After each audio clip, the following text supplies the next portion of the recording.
Hey everyone, welcome back. Hope you guys are having a great Monday. It started out to be a bad Monday in the miners, but it turned out to be pretty good towards the end of the day, along with Bitcoin getting up to, well, 47,000 plus.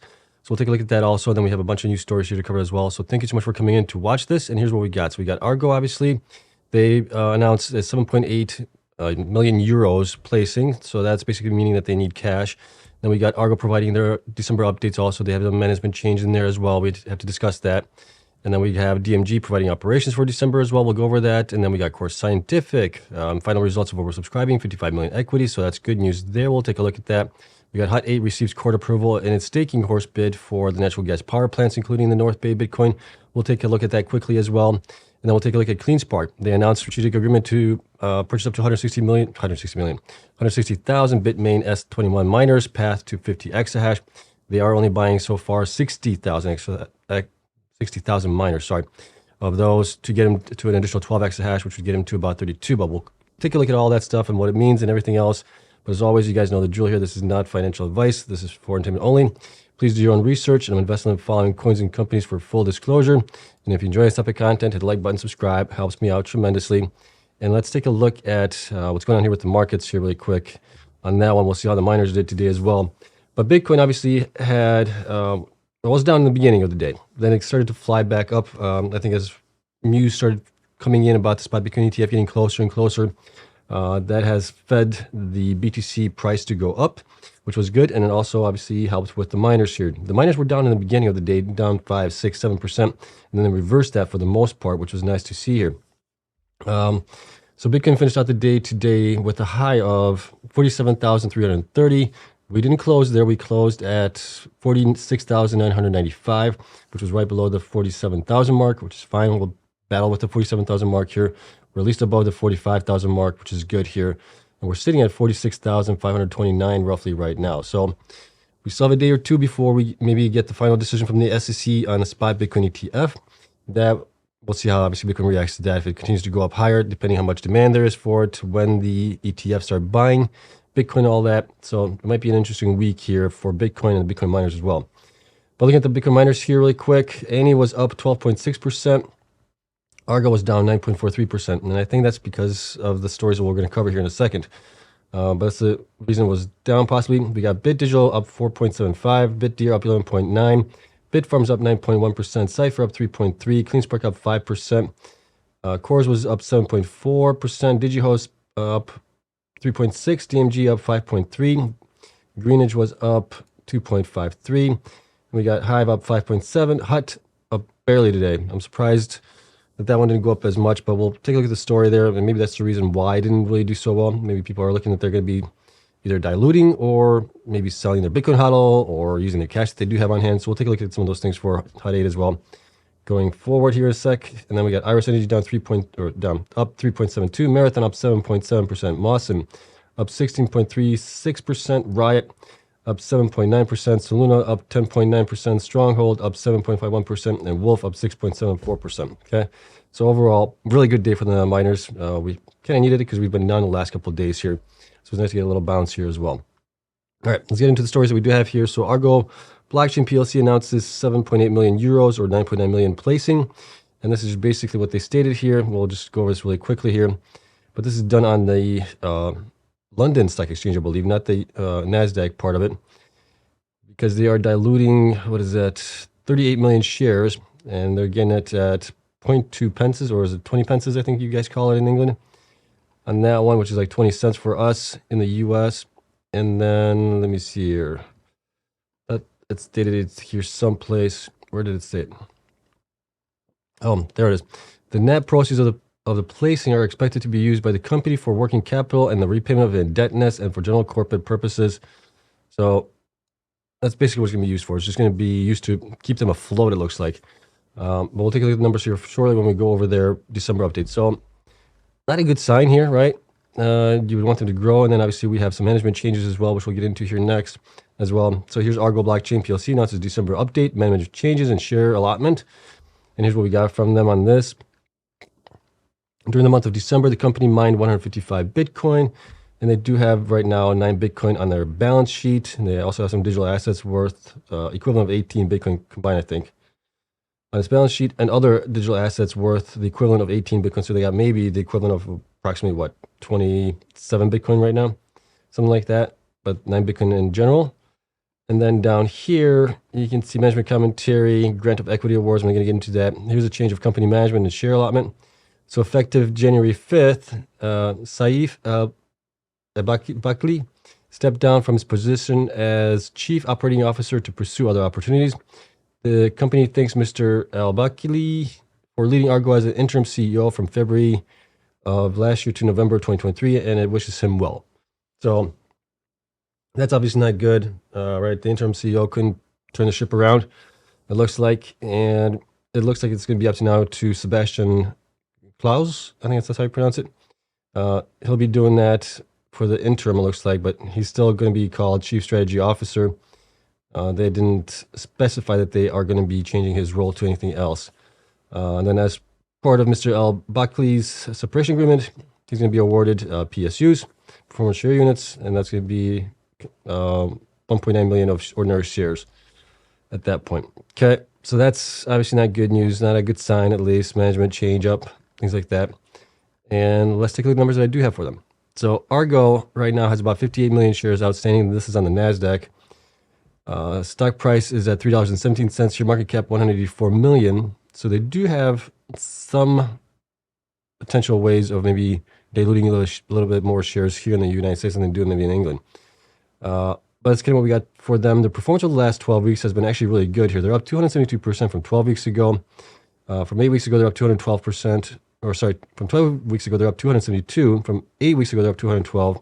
And then from 4 weeks, they're up 69%. And last week, they were down just a little bit here. So not too bad on that one. Their current hash rate, 2.8 exahash. Future hash rate, the same 2.8 exahash. Not much changing there. BTC HODL 9 right now is valued about 396,000. And you can see their BTC production here peaked in May. In May, we also had a lot of those BTC transaction fees added in as well. But the network hash rate has continued to go up, meaning they're going to be generating less and less. And then we can see here that they only mined 155, but that has been increasing here ever since August, which they kind of bottomed out there. So that's kind of good to see there. BTC HODL, not a good sign here, because it's continued to go down here while we are seeing other miners actually increasing their HODL as we get closer to the halving event. So that's not a good sign there for them. BTC per exahash efficiency, 55.36, kind of middle of the road here, average miner on that part is. BTC sold, you can see how much they've been selling here. They've been selling more than they've been mining. Bad sign again. All right, hash rate revenue. Hash rate has been flat ever since September. Monthly Bitcoin revenue has been increasing, and that's only thankful to Bitcoin transaction fees and Bitcoin price going up in value as well. So that's what's really helping them out there. Monthly hash rate difference month over month. You can see they only had 3 months where things have changed on that with additions. BTC sold value, how much they sold each month. And then last 4 quarters revenue. We're looking at possibly being Q4 quarter, which ended in December, at 16 million roughly. For them, we'll see where that comes up at. The good thing here is their last 4 quarters operating costs have been coming down, which is good to see. But then coming down here, we can see that the total current liabilities has been going up, and then total current assets have been coming down. Not a good sign typically on that one. And then here's what we had the miners running at for December. With the other miners, you saw that they were getting about 20% in addition to the revenue. And it looks like this is the same case here for Argo. But it looks like they were only mining for about 30 days with the addition of the BTC transaction fees added into it. If it wasn't for the BTC transaction fees, you could probably deduct that by 20% or so. So they would be probably running at what, maybe 26, 25 days on average. All right, so not a good sign there. Obviously, a lot of curtailment. Most of their miners are being hosted by Galaxy Digital out of Helios, which they sold to Galaxy Digital to get out of debt a little bit. So that was not a good thing there. Okay. And then looking at the institutions and analyst ratings, we have one increase here to 28 now. Shares also increased to 1 million from 846,000. Percentage increased to 1.9 from 1.6. So that's good. We still have the same strong buy rating 1, buy rating of 1, hold of 2, underperformer of 1. The 0 sells. Price targets actually went up to $3 for the high. Average to $2.03 and low of $1.20 on that one. And then looking at the numbers that I do have for them here, which is based on the last 3 quarters of revenue plus the current quarter that we just finished in December, which is an estimated number. I'm at $2.17 to $3.26, which is based on a PE of 5. Right, we're doing the 50% net income and the 75% net income on those. And that kind of coincides with what the analysts are looking at as well. Just not a lot of growth there, so I don't know how well they're going to do going forward, especially when you get into the halving event, right? They also have management shakeup there as well. Somebody's leaving, somebody's got to take that spot, so it's going to be challenging for them. And then also using the placing offer that they're getting to stay afloat, that's not a good sign there. When we get into the halving event, it might be really tough for these guys. I wouldn't be surprised if they get swallowed up by somebody eventually, but I mean, what are you really buying from them? You're really buying just the miners at that point. I think they have one facility that they also mine with, but it's a very small facility for soft mining that they do. Majority of it is through Galaxy Digital. Okay, and then if we look forward to the next 12 months, using the numbers from December for revenue, multiplying it times the 3 months before the halving event at 100%, and then 9 months after the halving event at 50%, we got them at $2.13 or $3.19. Not much of a change there as it is right now. So based on all of that, I think they're pretty fairly valued right now. We'll see. Obviously, if Bitcoin goes up, it will obviously help them out as well. But they're definitely in a tough position right now. Okay, so that's it for Argo. Let's take a look at our next story here, which is on DMG. So DMG just posted this to their Twitter page. This is what they had. They mined 72.1 Bitcoins in December. HODL is at 455 Bitcoins. Hash rate added was 0. Miners added was 0. Average hash rate was 1.03 exahash, and DMG exited December with 1.1 exahash of realized hash rate. These are obviously unaudited results. And then here's what we got for them. I have it at 1.2, I think. Where are they? DMG. There we go. So DMG has 167 million shares outstanding. Stock price is at 55 cents right now. Market cap at 92 million for them. Performance for the last 12 weeks has been pretty good. Up 143% from 12 weeks ago, 89% from 8 weeks ago, 72% from 4 weeks ago, and 14% from last week. Future hash rate is supposed to be at 2. They're at 1.2. At least that's what I have them at. So they still have a little bit of growth there, about almost doubling their size here. They're definitely one of the smaller miners here, one of the micro cap miners. And their HODL is at 455, so that's valued at 20 million right there. So their HODL position is 21% of the market cap, which is kind of crazy on that one. So each share has about 12 cents worth of HODL in it. And you can see that their BTC production here has been coming down ever since last year of December, where they peaked at 104. They bottomed out in July at 45, and they started to come back up here ever since then to 72.1 here in December, which is nice. Their average is around 70. You can see the month-over-month difference. BTC HODL peaked in May of this year, last year now, 570. It's been coming down here, but recently they started to pump that back up a little bit here, which is good to see. Their BTC per exahash efficiency has been also coming down here, bottomed at 43 in September, and then peaked, it's going back up to 60.04 here in December, which is still kind of in the middle of the road here. For them, BTC sold, how much they've been selling each month here. Hash rate has been pretty much flat all year. They were at 917 petahash, then they went to 1.2 exahash here in September and stayed there pretty much. Revenue has been a roller coaster ride up and down. They bottomed out in August with 1.3 million in revenue, and then ever since then it has been increasing here to 3.07 million in December. That's mainly because of Bitcoin transaction fees and Bitcoin price going up in value as well. Okay. Hash rate difference month over month, BTC sold value, how much they've been selling each month, and you guys can see that as well. Their balance sheet is good, which is great to see at least. Total current assets 19.06 million. Total current liabilities are 4.17 million. Those are based on the September ending quarter. And then looking down here as far as what they were mining for December, it looks like they were running for approximately 31 days. I only had to add about 208,000 Canadian dollars in order for them to get to the converted 3,067,000 USD dollars. Okay. But at 20%, they probably curtail a little bit. They always curtail a little bit here every month. So I'm guessing that they curtail as well. But the BTC transaction fees have offset that. It's just kind of tough to figure that out for the most. But I could try it and see if I could get this number, the 208,000. Yeah, 208,000. If that's going to be 20% of the 4 million Canadian dollars, and it's not. I think it's a little bit low. And run the numbers backwards that way. But a lot of information going on today. I'm tired. I didn't feel like doing it, so we're just going to leave it at 31. Let's see. What else do I have here? Institutions and analyst ratings. They did increase on institutions to 9 here. Shares also increased to 2 million basically from 1.4 million. Percentage increase to 1.21%. And we still have, we got reduction here. So we had a strong buy rating from them last month. This month we got 0. We still have 1 buy rating, 0 hold, 0 underperform, 0 sells. Price targets went up just slightly here to 75 cents across the board. Now it looks like for the high, average, and low. Okay. Looking at the last 3 quarters, current quarter that we just finished as an estimate, I'm in between 34 cents and 51 cents. They're at 55 cents right now. I think they're overvalued. They do have a little bit of growth left in them. We could jump up their PE a little bit here to maybe 7 or something like that. Even at that point, they're going to be at 47 cents to 71 cents, so being kind of fairly valued. So fairly valued to a little bit overvalued, possibly, depending on how you want to look at the PE for their growth, which is going to get them to 2x a hash.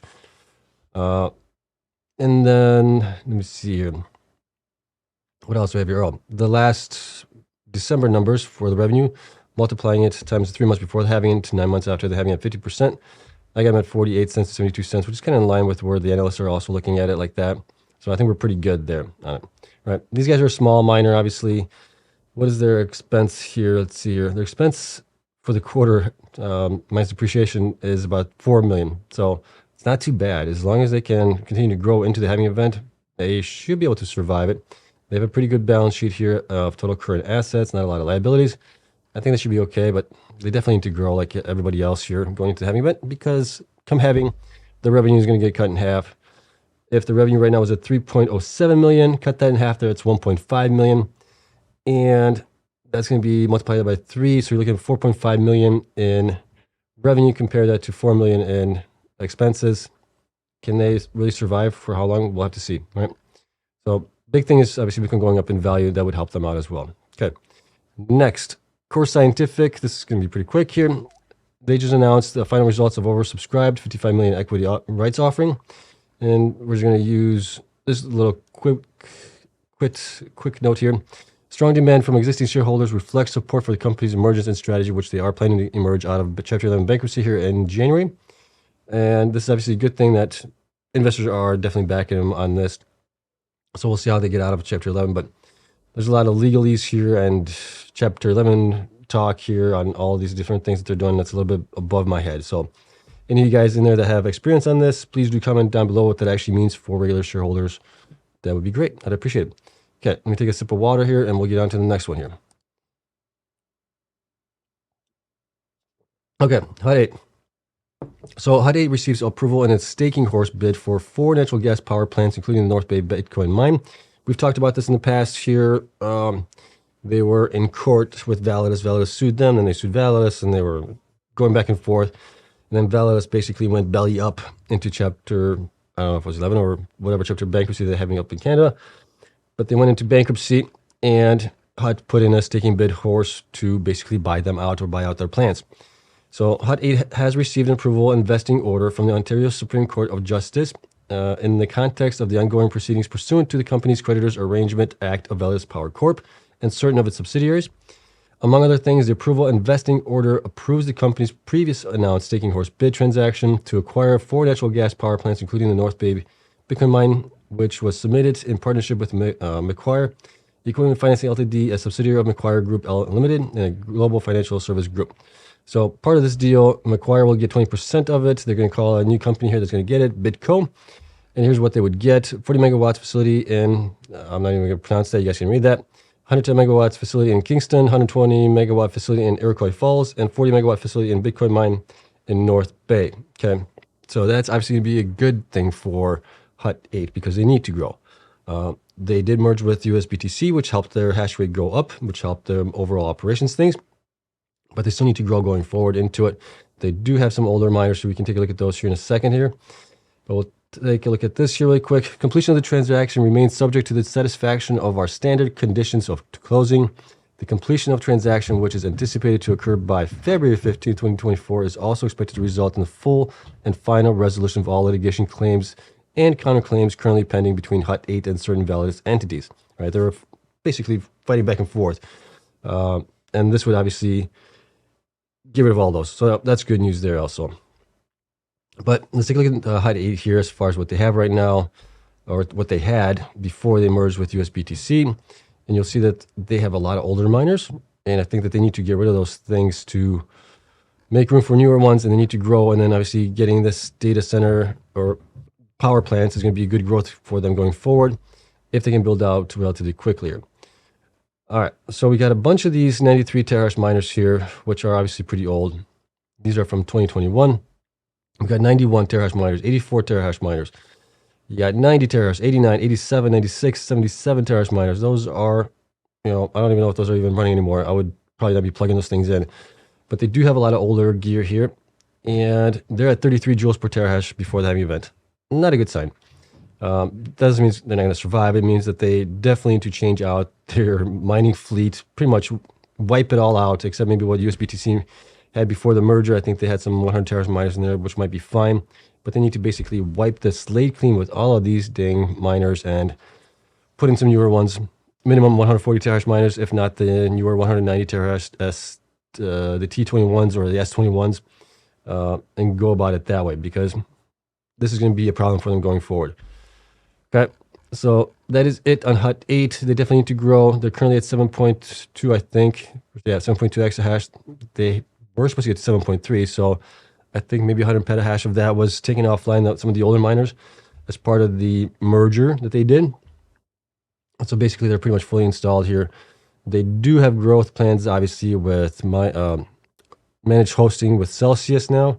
They have other options as well in that side of things, hosting. So they do have revenue streams, but not as lucrative as self-mining is when obviously we're going into a bull run. All right, so let me know what you guys think of that down in the comments below. Let's get into our next one here, which is going to be our final one on Cleanspark. So if you recall, when was it? Friday, I think, when they actually put out the news that they are getting a 500 million shelf offering, right? At that time, I'm like, well, I know what this is going to be for. This is going to be for growth. So we ran some numbers here. I ran the numbers at $18 per terahash on the 200 terahash miners. We got to like 40 exahash that they could actually get to with the additional purchases that they could get. So come news today, this morning, we have them getting actually to possibly 50 exahash, but they're only buying currently 60,000 exahash, 60,000 miners with an additional 12 exahash. That would get them to 32 exahash on top of the 20 exahash that's already planned for. Wow, a lot of exahash there. But here's what we have right now. So Cleanspark has purchased 60,000 units with delivery expected April through June of 2024. I was surprised by that, how quick that they were going to get this. I know that they have facilities to get to 16 exahash. They were working on facilities to get to 20 exahash. So my question to Matt was, when I saw the tweet from him, you can see our exchange here a little bit. I wrote to Matt in Twitter, "Hi Matt, great news. One question is, where will the miners be plugged in? Thanks." Matt replied, "Stay tuned." And I replied, "Okay, I'm guessing a site purchase is in the works." And then this is what he had to say here. "Yes, sir. We'll continue our strategy of expansion of existing facilities and acquisitions of new ones. We believe the shelf gives us the flexibility to be completely opportunistic. The purchase of 60,000 miners machines is fixed. The option on 100,000 protects us from future ASIC price spikes. If and when BTC runs, we always build in flexibility to ensure that we minimize the impact to our shareholders, but maximize opportunities. The 21S we've begun deploying are exceeding expectations for hash rate and energy consumption with the new firmware we've developed. Looking forward to sharing more." So they're going to obviously provide more information on it. And then today, I was chatting with everybody in the Discord channel that we have for the Patreon members. And I was just kind of thinking, what could they possibly do that might be relatively quick and get things installed relatively quickly. The first thing that came to my mind was possibly, and this is just my idea, this is just a thought, this is nowhere near what Cleanspark is possibly going to do, but who knows. My idea was maybe they're going to be looking to purchase some of the facilities that Mawson has, right? As you know, Mawson is in kind of a little bit of trouble financially. Mawson has sold facilities before to Cleanspark in Sandersville, which Cleanspark has built out. And Mawson does have a pretty good road path going forward to get beyond like 250 megawatts of power or something like that. I think they're going to like 400 megawatts potentially. They do have that roadmap to get there, but they don't think they have the cash to expand on it. So my question was to all the members in Discord was, could that be a possibility, right? And some of them are like, yeah, it could be a possibility because it kind of makes sense, right? Maybe they won't buy out the whole company, but they could possibly buy out sections of the company, the facilities that they need to get to the 32 exahash within the next 6 months, 8 months, whatever it might be. We don't know. Right? We know that they're getting miners here through June, but do they have the facilities to plug them in? So I'm guessing that they are actually working on something in the background, whether it's with Mawson or somebody else or whatever it might be. I'm sure we'll get information in due time. Well, we better get information in due time because we do not want those machines sitting in boxes for a couple months or half a year before they get plugged in, because that's just a waste. But we'll have to see, obviously, what they come out with. But that was just kind of my thoughts on it, my idea. We'll see if it comes true or not. Okay. And let's see, let's go back to this. So that's kind of what we have here. The agreement also includes a strategic call option to purchase an additional 100,000 machines at a fixed price of $16 per terahash until the end of the calendar year. If the full cap option is exercised, Cleanspark hash rate is expected to increase to approximately 50 exahash, a 400% increase from its current hash rate of 10 exahash once all machines are deployed. So we do have basically a hash rate war now between Marathon, Riot, and Cleanspark. Right? Marathon has stated that they want to get to 50 exahash also within the next year to 2 years. They're planning to get to 30 exahash, I believe, this year sometime. And then Riot came out that they want to get to 37 exahash with the optionality to get to 100 exahash. That's probably not going to be until 2025, 2026, maybe even 2027, depending on how fast they can build out that Corsicana facility. But it's definitely becoming a race here between those three guys there, it looks like. And then we'll see what Core does once they get out of actually bankruptcy here. Okay. Let me see. The purchase price for the first 60,000 units is at $16.10. Remember, on Friday I was using $18, so that's why we had 40 exahash I'm getting to possibly instead of the 50 that they might be able to, for a total of 193 million after discounts and coupons. An additional 100,000 units can be purchased by the company at a fixed price of $16 per terahash. So that 193 is not going to, well, they had to put down a deposit on it, probably I think like 30 some odd million. So there might be some dilution in there that we've seen over the last couple of days or a week. But in all, the 193 million, if they were to do it right now, would be approximately 20 million shares, which would be 10% of the stock price right now, which wouldn't be too bad. It's actually pretty good. Now, given that they also have to buy facilities or something like that, build out, depending what they go with, we're looking for maybe at another 100 million, 150 million, who knows?